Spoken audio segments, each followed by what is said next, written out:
Welcome to my channel. இது போன்ற சுவாரஸ்யமான சம்பவங்களுக்கு மறக்காமல் நம்மளுடைய சேனலை சப்ஸ்கிரைப் பண்ணி வச்சுக்கங்க.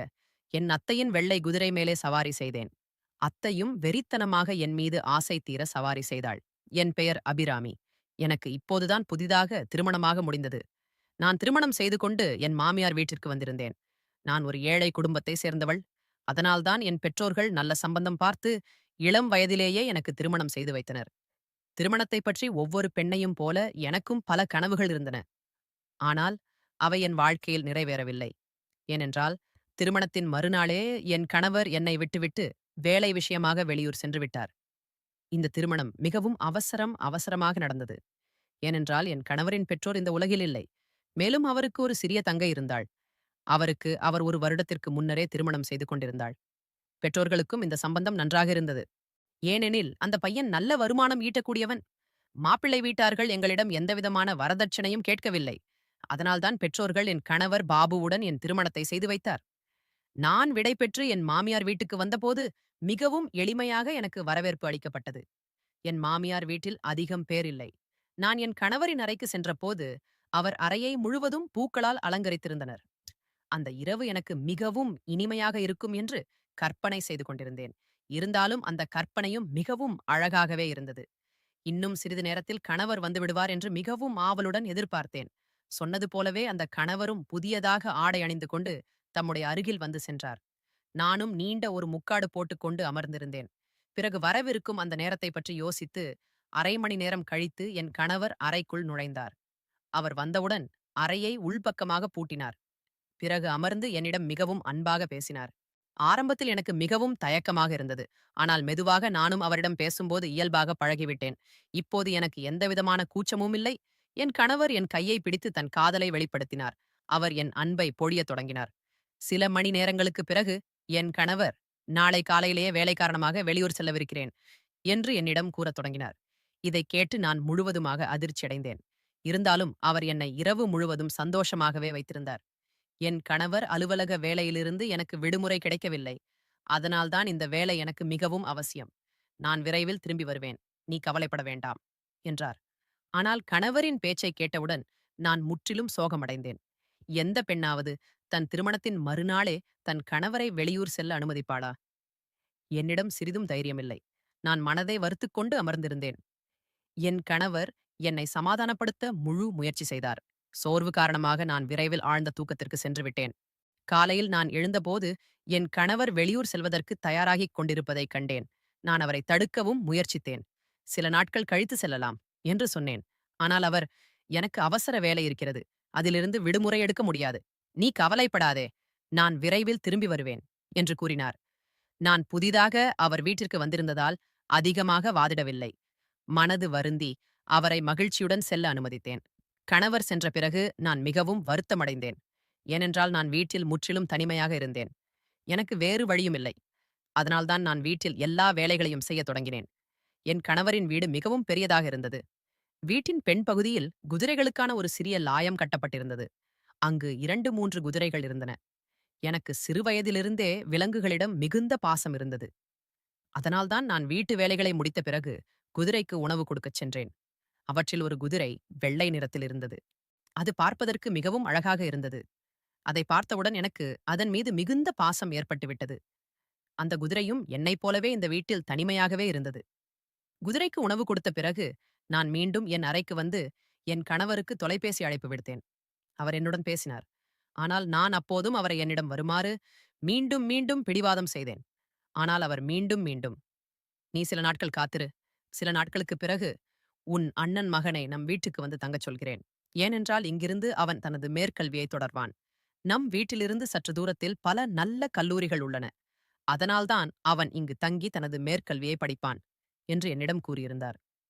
உனக்கும் மனதுக்கு ஆறுதலாக இருக்கும். கணவர் அப்படி சொன்ன பிறகு நான் சிறிது நேரம் அமைதியாக இருந்தேன். இந்த வீட்டில் யாராவது வந்து தங்கினால் எனக்கும் மனதுக்கு கொஞ்சம் ஆறுதலாக இருக்கும் என்பது எனக்கும் சரியாகப்பட்டது. நான் என் கணவருடன் சிறிது நேரம் அன்பாக பேசினேன். அதன் பிறகு நாங்கள் இருவரும் தொலைபேசியை வைத்துவிட்டோம். அதன் பிறகு நான் மீண்டும் என்னுடைய வீட்டு வேலைகளில் பிஸியானேன். நான் இரவு உணவு தயாரித்து சாப்பிட்டுவிட்டு குதிரை லாயத்திற்கு சென்றேன். அங்கு சென்று நான் குதிரையுடன் சிறிது நேரம் செலவழித்தேன்.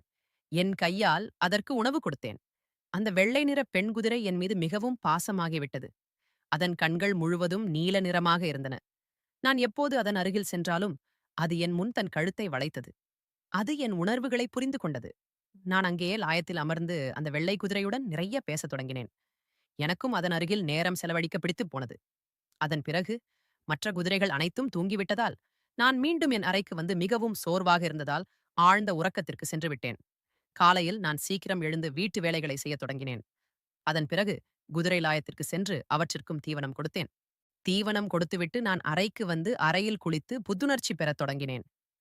நான் குளித்து புத்துணர்ச்சி பெற்று வெளியே வந்தபோது வீட்டின் கதவு மட்டும் தட்டும் சத்தம் கேட்டது. நான் உடனே ஓடி சென்று கதவை திறந்தேன். எதிரே நின்றிருந்த நபரை பார்த்து ஆச்சரியமடைந்தேன். ஏனென்றால் அவன் என் மருமகன். திருமணத்தின் போது அவனை நான் ஒரு முறை மட்டுமே பார்த்திருந்தேன். அதனால்தான் முதல் பார்வையிலேயே அவனை அடையாளம் கண்டு கொண்டேன். அவன் என்னை பார்த்து, "அத்தை, நீங்கள் மிகவும் அழகாக இருக்கிறீர்கள்" என்று கூறினான். எனக்கும் வெட்கமாக இருந்தது. "நீ உள்ளே வா, பிறகு என் அழகை பற்றி பேசலாம்." "சரி, சீக்கிரம் உள்ளே வா" என்று கூறினேன். பிறகு அவன் தன்னுடைய பெரிய பையை சோஃபாவின் பக்கத்தில் வைத்துவிட்டு, "உங்களுக்கு தெரிந்திருக்கும், நான் இங்கு படிக்க வந்திருக்கிறேன். என் மேற்கல்வி இங்கிருந்துதான் தொடங்கும்" என்று கூறினான். அந்த பையனின் பெயர் ரகுவரன். அவனுக்கு 20 வயது. அவன் பார்ப்பதற்கு மிகவும் அழகாக இருந்தான். ஆனால் அவனை பார்த்து அவனது வயதை சரியாக கணிக்க முடியவில்லை. அவன் சொன்னதைக் கேட்டு, "ஆமா, உன் மாமா நீ வரப்போவதாக என்னிடம் கூறினார். ஆனால் நீ இவ்வளவு சீக்கிரம் வருவாய் என்று எனக்குத் தெரியாது. சரி, உனக்கு உன் அறையை காண்பிக்கிறேன். நீ சிறிது நேரம் ஓய்வு எடு. அதன் பிறகு நான் உனக்கு சிற்றுண்டி கொண்டு வருகிறேன்" என்று சொன்னேன். என் அறைக்கு சற்று தொலைவில் ஒரு அறை இருந்தது. நான் அந்த அறையை அவனுக்கு கொடுத்தேன். "நீ இன்று முதல் இங்கு தங்குவாய்" என்று சொன்னேன். அவனுக்கும் அந்த அறை மிகவும் பிடித்துப் போனது. அதன் பிறகு அவன் புத்துணர்ச்சி பெறச் சென்றான். நான் சமையலறைக்கு சென்று அவனுக்காக சிற்றுண்டி தயாரிக்கத் தொடங்கினேன். நான் சிற்றுண்டி தயாரித்து அறைக்கு திரும்பிய போது அவன் அமர்ந்து தன் தொலைபேசியில் எதையோ பார்த்துக் கொண்டிருப்பதைக் கண்டேன். அவன் என்னை பார்த்ததும் அவன் கை தடுமாறி அவன் கையிலிருந்து தொலைபேசி கீழே விழுந்துவிட்டது. அதன் பிறகு நான் அவனுக்கு சிற்றுண்டியை கொடுத்தேன். சிற்றுண்டி சாப்பிட்டுக் கொண்டே அவன் என்னை புகழத் தொடங்கினான். "அத்தை, நீங்கள் சிற்றுண்டி கூட மிகவும் நன்றாக செய்கிறீர்கள். உண்மையில் உங்கள் கைகளில் ஏதோ வித்தை இருக்கிறது" என்று கூறினான். அவன் சொன்னதைக் கேட்டு நான் சிரித்துக்கொண்டே அவன் பேசுவதை கண்டு கொள்ளவில்லை. ஏனென்றால் அவன் மிகவும் நகைச்சுவையான பையன். பிறகு சிறிது நேரம் அவன் அருகில் அமர்ந்து அவனது மேற்கல்வி பற்றி விசாரித்தேன். நாங்கள் இருவரும் நீண்ட நேரம் ஒருவருக்கொருவர் பேசிக் கொண்டிருந்தோம். அவனுடன் பேசிவிட்டு நான் என் அறைக்கு திரும்பினேன். அறைக்கு வந்து பார்த்தபோது என் தொலைபேசியில் என் கணவரிடமிருந்து அழைப்பு வந்தது. நான் உடனே அழைப்பை ஏற்றேன். என் கணவருக்கு ரகுவரன் சென்று வந்த செய்தி கிடைத்திருக்க வேண்டும். என் கணவர் என்னிடம், "இப்போது உனக்கு மனது எப்படி இருக்கிறது?" என்று கேட்கத் தொடங்கினார். நான் அமைதியாக, "ஆம், இப்போது கொஞ்சம் பரவாயில்லை" என்று பதில் சொன்னேன். ஏனென்றால் என் கணவர் என்னை புரிந்து கொள்ளவே இல்லை. எனக்குத் தேவை அவர்தான், அவருடைய மருமகன் அல்ல. ஆனால் நான் புதிதாக திருமணமானவள் என்பதால் அதிகம் பிடிவாதம் செய்யவில்லை. நான் அமைதியாக என் கணவர் சொன்னதை கேட்டுவிட்டு, அதன் பிறகு நாங்கள் இருவரும் தொலைபேசியை வைத்துவிட்டோம். சிறிது நேரம் கழித்து நான் ஓய்வெடுத்துவிட்டு, அதன் பிறகு குதிரை லாயத்திற்கு சென்று அவற்றுக்கு தீவனம் கொடுக்கத் தொடங்கினேன். அன்று அந்த வெள்ளை நிற குதிரை மிகவும் துள்ளிக் கொண்டிருந்தது. ஒருவேளை அது சிறிது சுதந்திரமாக இருக்க விரும்பியிருக்கலாம். ஏனென்றால் அதுவும் பல நாட்களாக கயிற்றால் கட்டப்பட்டிருந்தது. நான் அந்த குதிரைகளுக்கு தீவனம் கொடுத்துக் கொண்டிருக்கும் போது பின்னால் இருந்து ரகுவரன் என் அருகில் வந்து நின்றான். பிறகு, "அத்தை, எனக்கு இந்த வெள்ளை நிற பெண் குதிரை மிகவும் பிடித்திருக்கிறது" என்று கூறினான். மேலும், "இது அச்சு அசல் உங்களைப் போலவே இருக்கிறது. அழகாக இருக்கிறது. உங்களின் அழகை பார்த்தாலும் யாரும் மயங்கி விடுவார்கள். இந்த குதிரையின் நீல கண்களை பார்த்து யாரும் மயங்கி விடுவார்கள்" என்று கூறினான். பிறகு பேச்சின் போக்கில் ரகுவரன் என்னிடம் ஒரு விஷயத்தை சொன்னான். அவன் என்னிடம், "அத்தை, எனக்கு உங்கள் வெள்ளை குதிரையில் சவாரி செய்ய வேண்டும்" என்று கூறினான். சிறிது நேரம் நான் அவனது கேள்வியை கேட்டு அமைதியாகிவிட்டேன். பிறகு சிரித்துக்கொண்டே அவனது பேச்சை தவிர்த்து விட்டேன். சிறிது நேரம் முன் நாங்கள் அங்கேயே லாயத்தில் பேசிக் கொண்டு கொண்டிருந்தோம். அதன் பிறகு நாங்கள் இருவரும் வீட்டுக்கு வந்துவிட்டோம். வீட்டுக்கு வந்த பிறகு ரகுவரன் என்னிடம், "அத்தை, இன்று நான் என் நண்பர்களின் வீட்டுக்கு செல்கிறேன். அதனால் வீட்டுக்கு வர சிறிது தாமதமாகலாம். ஏனென்றால் என் நண்பர்கள் இந்த விடுதியில் தங்கியிருக்கிறார்கள்" என்று சொன்னான். நான் அவனை செல்ல அனுமதித்தேன். அதன் பிறகு அவன் இரவு நேரத்தில் திரும்பி வந்தான். இரவு உணவிற்காக நான் அவனுக்காக காத்திருந்தேன். அவன் வந்ததும் நாங்கள் இருவரும் அமர்ந்து இரவு உணவு சாப்பிட்டோம். சாப்பிடும்போதே ரகுவரன் மீண்டும், "அத்தை, எனக்கு உங்கள் குதிரையில் சவாரி செய்ய எப்போது அனுமதிப்பீர்கள்?" என்று கூறினான். இதைக் கேட்டு நான் மீண்டும் சிரித்துக்கொண்டே தவிர்த்து விட்டேன். இவன் ஒரு குழந்தைதான். இவன் சொல்வது எதைப் பற்றி என்று இவனுக்கு என்ன தெரியும் என்று நானும் நினைத்தேன். ஆனால் அது ஒருவேளை என் தவறான புரிதலாக இருந்திருக்கலாம். இரவு உணவு உண்ட பிறகு ரகுவரன் தன் அறைக்கு தூங்கச் சென்றான். நானும் தூங்கச் சென்றேன். நான் வீட்டு வேலைகள் காரணமாக மிகவும் சோர்வடைந்திருந்தேன். அதனால்தான் நானும் என் அறைக்கு சென்று விரைவில் தூங்கிவிட்டேன். ஆனால் இரவில் எனக்கு ஏதோ விசித்திரமான சத்தம் கேட்டது. நான் அந்த சத்தங்களை கண்டுகொள்ளவில்லை. நான் காலையில் எழுந்தபோது என் மனதில் இரவு நடந்த விஷயம் பற்றியே யோசித்துக் கொண்டிருந்தேன். நான் சமையலறையில் வேலை செய்து கொண்டிருந்தபோது அந்த சத்தங்களைப் பற்றி ஆழமாக யோசித்துக் கொண்டிருந்தேன். அப்போது பின்னால் ரகுவரன் எப்போது வந்து நின்றான் எனக்கு தெரியவில்லை. அவன் என்னை ஒருமுறை அழைத்தான். ஆனால் நான் அவன் குரலை கேட்கவில்லை. அப்போது அவன் வந்து என்னை பின்னாலிருந்து என் காதில் சத்தமாக கூப்பிட்டான். அவன் சத்தத்தை கேட்டதும் எனக்கு வித்தியாசமாக இருந்தது. அவன், "அத்தை, நான் எப்போதிருந்தோ உங்களை அழைத்துக் கொண்டிருக்கிறேன். ஆனால் நீங்கள் என் பேச்சை கேட்கவே இல்லை" என்று கூறினான். "இன்று நான் மதியத்திற்கு வரமாட்டேன். ஏனென்றால் இன்று நான் என் கல்லூரியில் சேரப்போகிறேன்" என்று கூறினான். இதைக் கேட்டதும் நான், "சரி, நீ இரவு வருவாய் அல்லவா?" என்று கேட்டேன். அதற்கு அவன், "ஆம்" என்றான். பிறகு நானும் அவனும் சிற்றுண்டி சாப்பிட்டோம். சிற்றுண்டி சாப்பிடும்போதே ரகுவரன் என்னிடம், "அத்தை, உங்கள் குதிரையில் சவாரி செய்ய எப்போது அனுமதிப்பீர்கள்?" என்று கூறினான். அப்போது நான் அவன் பேச்சைக் கேட்டு அமைதியாகிவிட்டேன். "உனக்கு எப்போதிருந்தும் குதிரைகள் மீது இவ்வளவு விருப்பம் ஏற்பட்டது?" என்று கேட்டேன். அவன், "எனக்கு குதிரைகள் மீது சிறுவயதிருந்தே ஆர்வம் இருக்கிறது. எனக்கு பெரும்பாலும் வெள்ளை நிற பெண் குதிரையின் சவாரி செய்வது மிகவும் பிடிக்கும்" என்று கூறினான். கூறி அவன் மீண்டும் மீண்டும் என்னிடம் பிடிவாதம் செய்யத் தொடங்கினான். ஆனால் நான் இப்போது அவன் பேச்சைக் கேட்டு சிரித்துக்கொண்டே தவிர்த்து விடுவேன். இப்போது இந்த செயல் தினமும் நடக்க ஆரம்பித்தது. ரகுவரன் இரவில் வீட்டுக்குத் திரும்பி வந்து இரவு உணவு சாப்பிட்ட பிறகு அவன் தன் அறைக்கு சென்றான். அவன் அறைக்கு சென்ற சிறிது நேரத்திலேயே எனக்கு மீண்டும் விசித்திரமான சத்தங்கள் கேட்கத் தொடங்கின. அந்த சத்தங்களை கேட்க நான் அறையிலிருந்து வெளியே வந்தபோது மெதுவாக அடியெடுத்து வைத்து பார்த்தேன். அந்த சத்தம் ரகுவரன் அறையிலிருந்து வருவது தெரிந்தது. அந்த சத்தம் மிகவும் வித்தியாசமாக இருந்தது. அதைக் கேட்டு எனக்கு ஒரு விசித்திரமான பதற்றம் ஏற்பட்டது. எனக்கு பயம் ஏற்பட்டது. அதனால் நான் உடனே ஓடி என் அறைக்கு திரும்பினேன். நான் என் கணவரை மிகவும் நினைத்துக் கொண்டிருந்தேன். பயத்தில் நான் போர்வை போர்த்து தூங்கிவிட்டேன். அதன் பிறகு என்ன செய்வது என்றே புரியவில்லை. காலையில் நான் மீண்டும் எழுந்தபோது மீண்டும் வீட்டு வேலைகளில் நான் மூழ்கிவிட்டேன். வேலைகள் செய்து கொண்டிருக்கும் போதே மீண்டும் அந்த இரவு சத்தத்தைப் பற்றி நான் யோசிக்கத் தொடங்கினேன். அன்று ரகுவரன் மீண்டும் என் அருகில் வந்து நின்றான். பிறகு அவன் மீண்டும் என்னிடம் சில விஷயங்களை கூறினான். அதைக் கேட்டு நான் திகைத்துப் போனேன். அவன், "எனக்கு விரைவில் உங்கள் குதிரையில் சவாரி செய்ய வேண்டும்" என்று கூறினான். இவன் ஒரு குழந்தைதான் என்று நான் நினைத்து அவனது பேச்சைத் தவிர்த்து வந்தேன். இப்போது மெதுவாக ரகுவரனிடம் பல மாற்றங்கள் வரத் தொடங்கின. அவன் அடிக்கடி தொலைபேசியில் அமர்ந்து என்ன வீடியோ பார்த்தானோ தெரியவில்லை. நான் அவன் அருகில் வந்து நின்றால் அவன் பதட்டமடைவான். மேலும் இரவில் அந்த விசித்திரமான சத்தங்கள் என்னை மிகவும் தொந்தரவு செய்தன. ரகுவரனை நான் ஒரு குழந்தையாகவே நினைத்தேன். அதனால்தான் அவனது செயல்களை நான் கண்டு கொள்ளாமல் இருந்தேன். ரகுவரன் என்னுடன் மிகவும் அன்பாக பழகத் தொடங்கினான். அவன் என் பக்கத்தில் வந்து அமர்ந்து கொள்வான். என்னுடன் சிற்றுண்டி சாப்பிடுவான். என் அறைக்கு வந்து மணிக்கணக்கில் பேசுவான். பிறகு அந்த பேச்சுக்களின் போது மீண்டும் என்னிடம், "அத்தை, எனக்கு உங்கள் குதிரையில் சவாரி செய்ய வேண்டும். நீங்கள் எனக்கு மிகவும் பிடித்திருக்கிறீர்கள். நீங்கள் எனக்கு உங்கள் குதிரையில் சவாரி செய்ய அனுமதிப்பீர்களா?" என்று அதே விஷயத்தை கேட்டான்.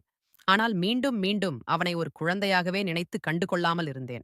ஒரு நாள் இரவு நான் தூங்கிக் கொண்டிருந்தபோது திடீரென்று எனக்கு மீண்டும் அந்த வித்தியாசமான சத்தங்கள் கேட்கத் தொடங்கின. நான் உடனே எழுந்து அந்த சத்தங்களை கவனிக்கத் தொடங்கினேன். அந்த சத்தம் மீண்டும் ரகுவரனின் அறையிலிருந்து வந்தது. நான் அவசரமாக ரகுவரனின் அறைக்கு சென்றேன். நான் அறைக்கு வெளியே நின்றபோது அந்த சத்தம் மிகவும் சத்தமாக வந்தது. நான் ஜன்னல் வழியாக எட்டிப் பார்க்க முயற்சித்தேன். ஜன்னல் வழியாக எட்டிப் பார்த்தபோது ரகுவரன் தன் மொபைலில் ஒரு வீடியோவை பார்த்துக்கொண்டு விசித்திரமான செயல்களை செய்து கொண்டிருப்பதைக் கண்டேன். அதை பார்த்து நான் அதிர்ச்சியடைந்தேன். நான் உடனே ஓடி வந்து என் கணவருக்கு தொலைபேசி அழைப்பு விடுத்தேன். நான் என் கணவருக்கு ஃபோன் செய்து நிறைய அழுதேன். ஆனால் நான் அவரிடம் அதைப் பற்றி முற்றிலும் சொல்லவே இல்லை. நான் அவரிடம் மீண்டும் மீண்டும் இங்கு வருமாறு பிடிவாதம் செய்தேன். ஆனால் அவர் மீண்டும் மீண்டும் தனக்கு இன்னும் கொஞ்ச நாளாகும் என்று கூறினார். அதனால்தான் நான் கோபத்துடன் தொலைபேசியை வைத்துவிட்டேன். அடுத்த நாள் பலத்த மழை பெய்து கொண்டிருந்தது. நான் காலையில் சீக்கிரம் எழுந்திருந்தேன். இன்று நான் என் கணவரை மிகவும் நினைத்துக் கொண்டேன். இரவு முழுவதும் நான் மிகவும் வருத்தமடைந்தேன். நான் ரகுவரனைப் பற்றி இப்போது யாரிடமும் சொல்ல மாட்டேன் என்று நினைத்தேன். என் கணவர் வந்த பிறகு என் கண்ணால் இந்த உண்மைகள் அனைத்தையும் காண்பிப்பேன். என்றால் என் பேச்சை அவர் நம்பவில்லை என்றால், ஒருவேளை அவர் என்னை இந்த வீட்டிலிருந்து அனுப்பிவிட்டால் என்ன செய்வது? நான் என் கணவருடன் மிகவும் மகிழ்ச்சியாக இருந்தேன். ஒரு நாள் ரகுவரன் அந்த வெள்ளை பெண் குதிரையுடன் பாசமாக விளையாடிக் கொண்டிருந்தான். அந்த குதிரையும் அவனுடன் மிகவும் பாசமாக இருந்தது. இவை அனைத்தையும் நான் தூரத்திலிருந்து பார்த்துக் கொண்டிருந்தேன். அப்போது நான் தினமும் ரகுவரன் என்னிடம் வெள்ளை குதிரையில் சவாரி செய்ய வேண்டும் என்று பிடிவாதம் செய்வது பற்றி யோசிக்கத் தொடங்கினேன். ஒருவேளை அவன் இதைப் பற்றித்தான் பேசுகிறானோ? ஒருவேளை நான் தான் அவனை மனதிற்குள் தவறாக புரிந்து கொண்டேனோ? ஆனால் இதுதான் விஷயமென்றால், இரவில் அவன் தொலைபேசியில் ஒரு வீடியோவை பார்த்துக்கொண்டு விசித்திரமான செயல்களை ஏன் செய்தான்? இப்போதும் என் மனதில் நிறைய கேள்விகள் ஓடிக்கொண்டிருந்தன. அதன் பதில் ரகுவரனிடம் மட்டுமே இருந்தது. அதனால் நான் இப்போது ரகுவரனுக்காக காத்திருந்தேன். ரகுவரன் அந்த குதிரையுடன் சிறிது நேரம் விளையாடிவிட்டு வீட்டுக்கு வந்ததும் தன் அறைக்கு சென்றான். நானும் அவனுக்கு பின்னால் அறைக்கு சென்றேன். நான் உடனே அறையை உள்பக்கமாக பூட்டினேன்.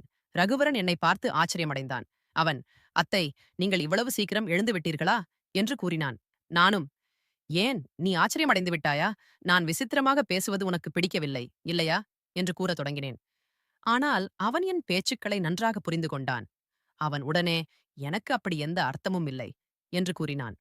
நான், "அப்படியானால் என்ன அர்த்தம்? நீ தினமும் என்னிடம் உனக்கு வெள்ளை நிற பெண் குதிரையில் சவாரி செய்ய வேண்டும் என்று கூறுவாயே?" என்றேன். அதற்கு அவன், "ஆமாம் அத்தை, நான் கூறினேனே" என்றான். நான், "அப்படியானால் நீ லாயத்தில் இருக்கும் அந்த வெள்ளை நிற பெண் குதிரையை பற்றித்தான் பேசினாயா?" என்று கேட்டேன். அவனும், "ஆமாம் அத்தை. ஏனென்றால் எனக்கு அந்த வெள்ளை நிற பெண் குதிரை மிகவும் பிடித்திருந்தது. மேலும் எனக்கு சிறுவயதிலிருந்தே குதிரைகள் மீது மிகுந்த ஆர்வம் உண்டு. நான் சிறுவனாக இருந்தபோது என் பாட்டியின் வீட்டுக்கு செல்வேன். பாட்டியின் வீட்டில் நிறைய குதிரைகள் இருந்தன. நான் அவற்றின் மீது சவாரி செய்வதும் உண்டு. ஆனால் ஒருமுறை நான் ஒரு குதிரையிலிருந்து கீழே விழுந்தேன். அதனால் என் காலில் எலும்பு முறிவு ஏற்பட்டது. என் வீட்டில் உள்ளவர்கள் என்னை குதிரைகளிடமிருந்து விலகி இருக்க சொன்னார்கள். ஆனால் எனக்கு அவற்றின் மீது மிகவும் பாசம் இருந்தது. அதனால்தான் நான் இங்கு வந்ததும், அந்த குதிரைகளை பார்த்ததும், பழைய விஷயங்கள் மீண்டும் நினைவுக்கு வந்தன. ஆனால் நான் குதிரை சவாரி செய்யும் முறையை மறந்துவிட்டேன்" என்றான். நான், "அப்படியானால் நீ எப்படி அந்த குதிரையில் சவாரி செய்தாய்? அந்த பெண் குதிரையில் உன் பேச்சை புரிந்து கொண்டது?" என்றேன். அவன், "அது ஏனென்றால் நான் இரவு முழுவதும் தொலைபேசியில் குதிரையை பழக்குவது பற்றிய வீடியோக்களை பார்த்துக் கொண்டிருந்தேன். அவற்றின் மீது எப்படி சவாரி செய்வது, அவற்றை எப்படி பழக்குவது என்ற முறையையும் புரிந்து கொண்டேன்" என்றான். நான் ரகுவரனின் வாயிலிருந்து இந்த விஷயங்கள் அனைத்தையும் கேட்டபோது என் தவறை நான் உணர்ந்தேன். எனக்கு என் மீது மிகவும் வருத்தமாக இருந்தது. நான் அவனை தவறாக புரிந்து கொண்டேன். ஆனால் அவன் ஒரு நல்ல பையன். அவனுக்கும் என்னைப் போலவே விலங்குகள் மீது மிகுந்த பாசம் இருந்தது. ஆனால் நான் அவனை தவறாக புரிந்து கொண்டேன். ஒருவேளை நான் ஒருமுறை அவனிடம் பேசியிருந்தால் உண்மை இதற்கு முன்பே வெளிப்பட்டிருக்கும். பிறகு நாங்கள் இருவரும் அமர்ந்து நீண்ட நேரம் பேசிக் கொண்டிருந்தோம். அந்த பேச்சின் போது எனக்கு திடீரென்று கதவு தட்டும் சத்தம் கேட்டது. நான் உடனே வீட்டுக் கதவை திறக்க ஓடினேன். எதிரே என் கணவரை பார்த்து நான் முழுவதுமாக அதிர்ச்சி அடைந்தேன். எதிரே என் கணவர் நின்றிருந்தார். அவர் என்னை பார்த்து மிகவும் மகிழ்ச்சி அடைந்தார். அவர், "இன்று எனக்கு ஒரு ஆச்சரியத்தை ஏற்படுத்த நினைத்திருந்தேன். நீ மீண்டும் மீண்டும் பிடிவாதம் செய்தாய். உனக்கு புதிதாக திருமணமாகி இருக்கிறது என்பதை நான் புரிந்து கொள்கிறேன். திருமணமான மறுநாளே தன் கணவரை விட்டுவிட்டு பிரிவது ஒரு பெண்ணுக்கு மிகவும் கஷ்டமான விஷயம். நீ சொன்னதால் பார், நான் என் வேலையை விரைவாக முடித்துவிட்டு திரும்பி வந்துவிட்டேன். இப்போது நான் இங்கிருந்தே என்னுடைய வேலையை தொடங்குவேன்" என்று கூறினார். நான் மிகவும் மகிழ்ச்சியாக இருந்தேன். என் கணவர் என் மீது அதிக அன்பு காட்டினார். இரவு முழுவதும் என்னை திருப்திப்படுத்தி ஆசை தீர செய்தார். ஒருவேளை நான் ரகுவரனை பற்றி என் கணவரிடம் சொல்லியிருந்தால், ஒருவேளை அவரும் என்னைப் போலவே தவறாக புரிந்து கொண்டிருப்பார்.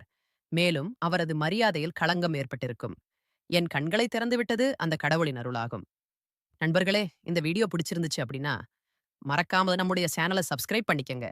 இத பற்றி உங்களுடைய கருத்துக்களை கீழ இருக்கிற கமெண்ட் செக்ஷன்ல கண்டிப்பா சொல்லுங்க.